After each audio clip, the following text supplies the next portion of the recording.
She sat in a bustling downtown corner where the brilliant neon lights never fade all night, gazing absently at the passing people.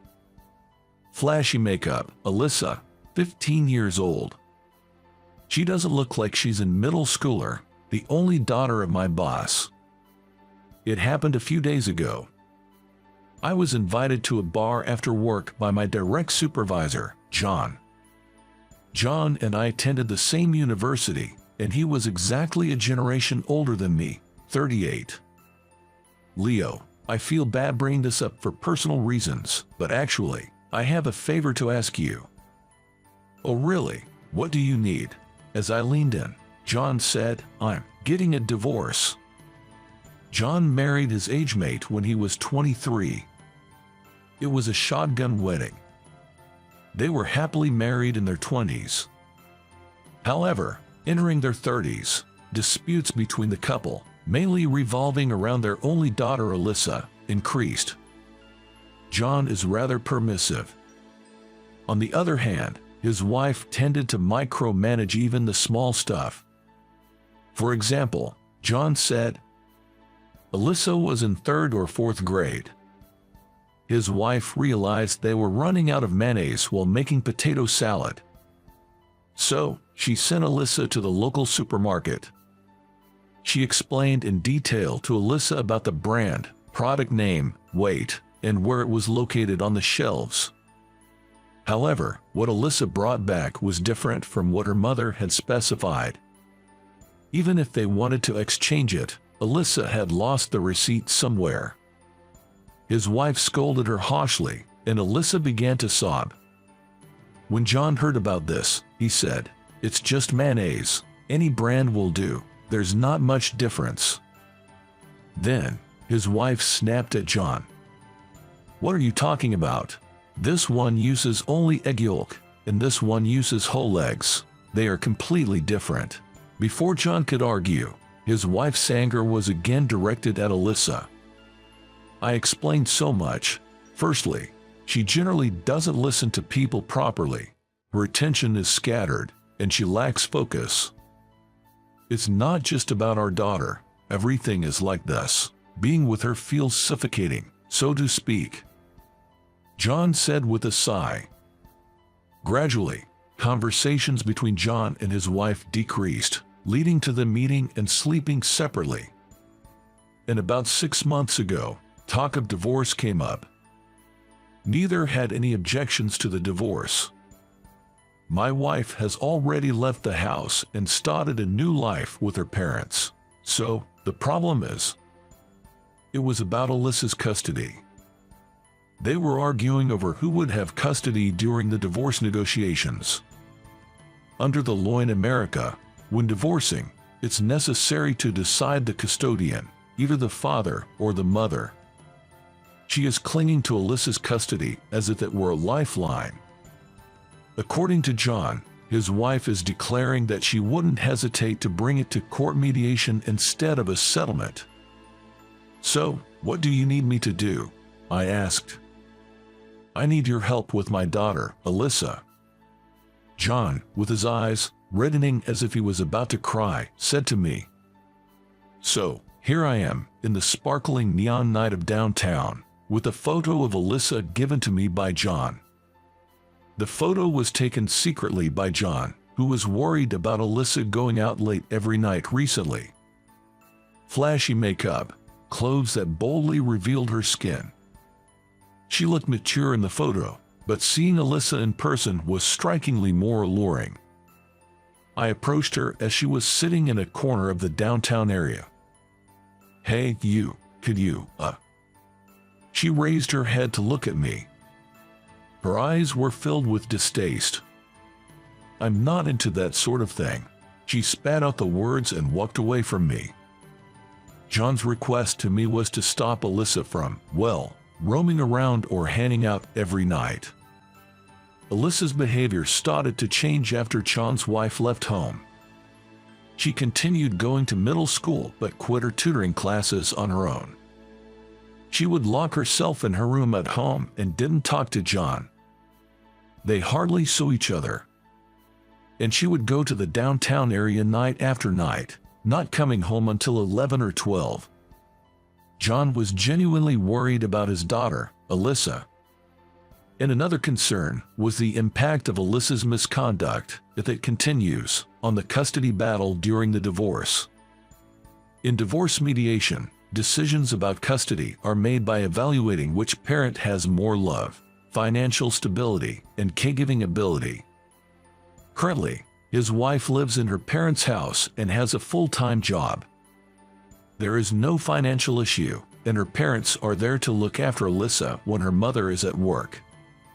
On the other hand, John has no financial problem, but if Alyssa continues to reject him and stays out late, his caregiving ability will be questioned, putting him at a considerable disadvantage. John was also losing his confidence as a father. I think it's futile for me to talk to her directly. I think she won't listen, but I also can't force her. Thus, he asked me, who has a middle school teaching certificate and tutored students during college, to persuade Alyssa. The time limit was 1 month until the next divorce consultation. Since then, I've been visiting the downtown area every night after work, trying to make contact with Alyssa. Thinking that revealing I was asked by her father would be counterproductive, I hid my real identity from Alyssa. She was often with girls her age, so it was hard to find the right timing to approach her. So, I started by letting her recognize my face, pretending to be hanging around a little far from where she could see and occasionally glancing at her. Even so, this is risky. She doesn't look like a middle schooler at all. If I had met her in this town by accident without knowing she was Alyssa, I accidentally swallowed my saliva and shook my head to dispel the improper thoughts. In hindsight, I seemed suspicious to Alyssa and the other girls. That night, too, as I was loitering across the street, a girl with high-tone colored, medium-cut hair blocked my way. She looked about 18 or 19. "What's your business with that girl?" Her voice was unexpectedly intimidating. Seeing me flustered, she said, "You don't look like a patrol officer, so, do you have any business with her?" I said no and ran away. I decided to withdraw that night and reported to John. John, sounding downhearted, said, "I see, I'm sorry." Then, as if he thought of something, "Alyssa loves strawberry-flavored things, whether it's chocolate, ice cream, or cake." He suggested using strawberry sweets to start the conversation. It was the 14th day since I started visiting the downtown area where Alyssa hangs out. Finally, the chance came. That night, I went straight there from my office. Alyssa was alone. The girl with the high-tone medium cut wasn't there either. I hastily bought 2 strawberry-flavored cream puffs at a nearby convenience store and ran to where she was. "Do you want this?" Alyssa glared at me. I held out the cream puff to her. Alyssa's eyes brightened for a moment. Then, turning her face half away, she snatched the cream puff from my hand and took a silent bite. I sat down next to her. "Why do you come here every evening?" I asked, and took a bite of my cream puff, too. "What about you?" "Me, I'm just killing time." Alyssa glanced at me sideways and continued to eat her cream puff. "I don't think it's good." As I started to say that, she swiftly stood up. "Thanks for the treat," she said, about to turn her back to me. "Aren't your father worried about you?" Alyssa turned around and looked straight at me. "That's what this is about." "What do you mean?" Alyssa pointed near the left side of my chest.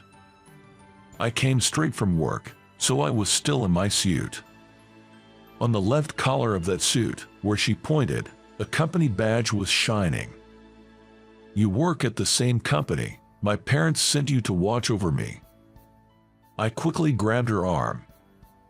Then, I told her about how John, as her father, was worried about her, and how if things continued this way, There might be a chance they can't live together. Your father believes you won't listen to him. That's why he sought my help, with tears in his eyes. She shook off my hand and disappeared into the city crowd. I trailed her and searched around for a while. When I returned to the original spot, she was nowhere to be found. So, it was you. I turned around to that voice. It was the high-toned woman I mentioned earlier. You seem persistent, but whatever. If you are looking for Ailey, she is with me. What is Alyssa saying? When I asked, clinging on, the high-toned Rachel replied with an exasperated face. Everyone has their own issues. That's all there is to it. I don't know anything else. That's irresponsible. When I said that, she snorted. But I have promised to send Ailey home before the last train, so I will ensure she gets home by then. Rachel said that and jerked her chin, urging me to leave. I called John. I reported that my true identity had been revealed, leaving John disappointed. The next day, I had lunch with John and talked in detail about what happened the previous night. Alyssa had returned home, right? John nodded weakly. Then he said, I guess I have no choice but to give up. Still, half a month. We have half a month left. Then, more than 10 days passed. Alyssa spent her time on the streets of the downtown area until the last train, and all I could do was watch her from across the street, day after day. And then, we had only 2 days left until the deadline. When I visited our usual place, other girls were there, but only Alyssa was missing. Even after waiting for a while, she didn't show up. I approached the girls, whose faces had become familiar, to ask about Alyssa's whereabouts. Excuse me, where is Alyssa tonight? When I asked, the girls looked at each other and laughed mockingly at me. Eventually, one of the girls said to me, if you're looking for Ailey, she headed to the park just before Tom arrived. I thanked them and took a step towards the park but then stopped. Is Tom referring to me?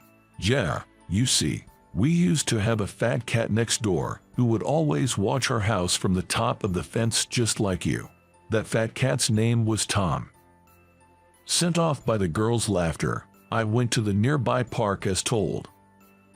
There, a clearly ill-intentioned man in his 20s was hassling Alyssa. Hey, what are you doing?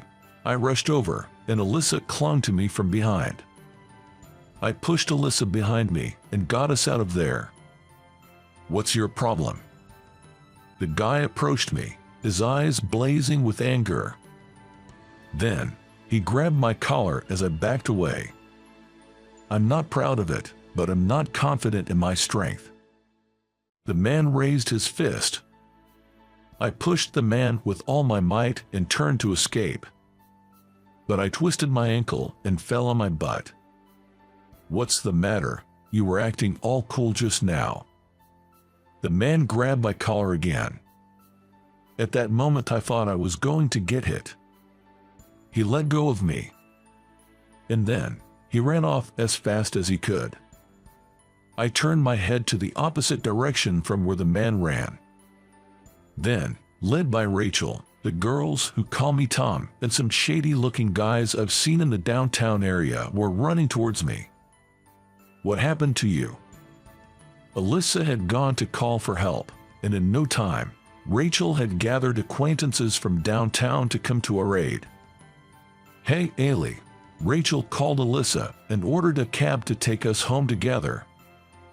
I suggested going to John's house, but she wouldn't hear of it. Eventually, Alyssa came to my room. Do you have any band-aids or something? When we got to my room, Alyssa asked. When I said no, she dashed out to a convenience store. While Alyssa was out, I called John. At your place, tonight. Yes. The last train's already left. If she stays over, we can talk about various things. John seemed a bit bewildered. By the way, she hasn't gotten into stuff like that, has she? I, feeling agitated, asked what he was referring to. I mean, booze and cigarettes. If my daughter has dabbled. Oh, that doesn't seem like it. I wondered why I was flustered. What did he mean by that? I was confused myself. Soon after ending the call with John, Alyssa came back home. Excitedly, she had a convenience store bag in one hand. Here, I bought them. First off, I'm a bit hungry, so this, a strawberry-flavored cream puff. The same one I bought her before. Plus, potato chips. Some chicken. For drinks, strawberry milk for her and canned coffee for me. Finally, she took out the poultice. I almost forgot to buy the poultice. I couldn't help but chuckle, remembering the mayo buying mistake John mentioned. Eventually, without my asking, Alyssa shared her thoughts and feelings. She was shocked to find out her parents were getting a divorce. But there was nothing she could do about it. She just wanted to escape from that reality. So, to distract herself, she went out to that bustling town, almost like she was cosplaying. She researched divorce on her own, too. After all, Dad and Mom just want custody, don't they? Those were heavy words. Indeed, I thought it might be the parent's ego, wanting to become the custodial parent.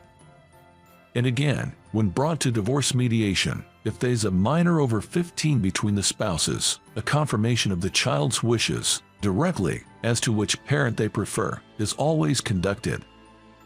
It was terrible.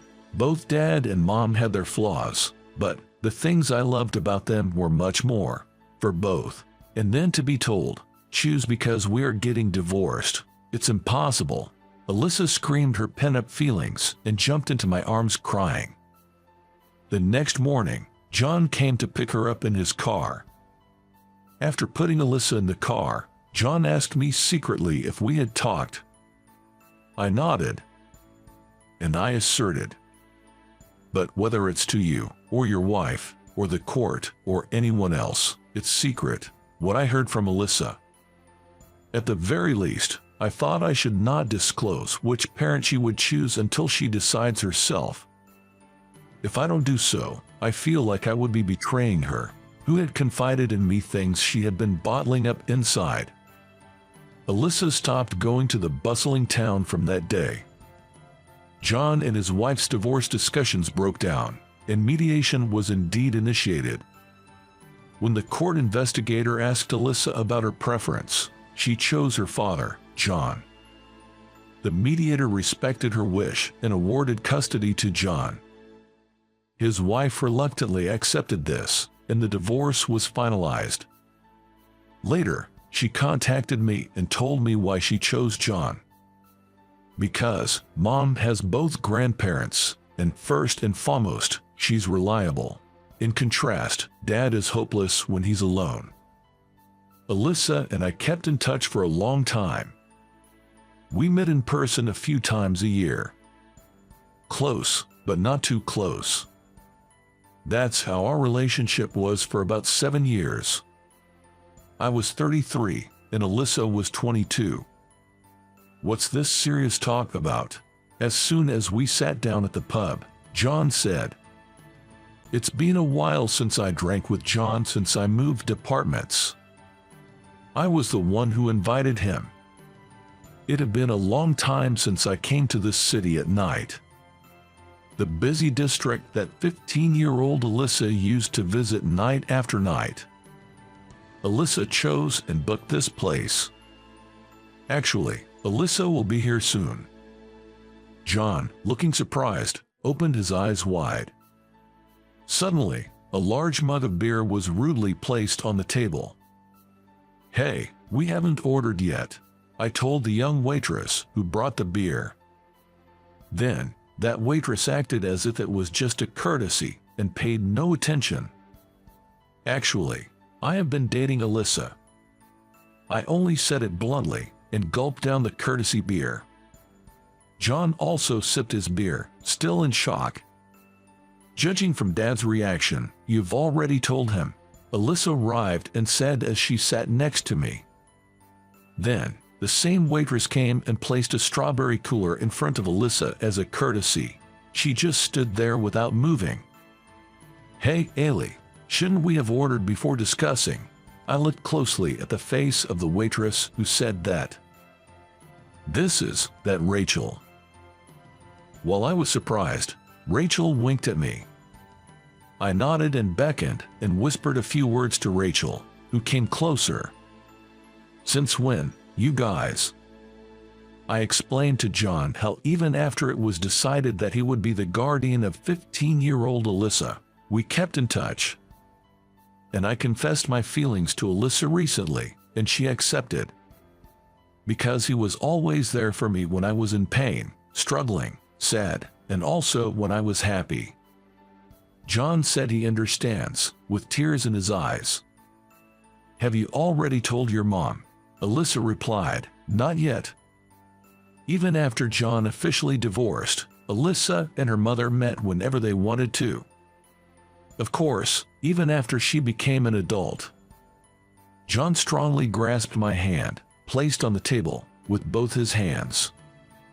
Will I be called Dad by Leo, who's only a generation younger? Shall we try, maybe now? As John and I smiled at each other, not Dad, but suddenly, a granddad. John and I were stunned by Alyssa's words. Hey, come on, both of you. I'm just kidding. It's obviously a joke. The three of us burst into laughter. Can we serve the food now? I had them wait as requested. John said, all right, let's eat, let's drink, and patted my shoulder several times. I exchanged a relieved glance with Alyssa beside me.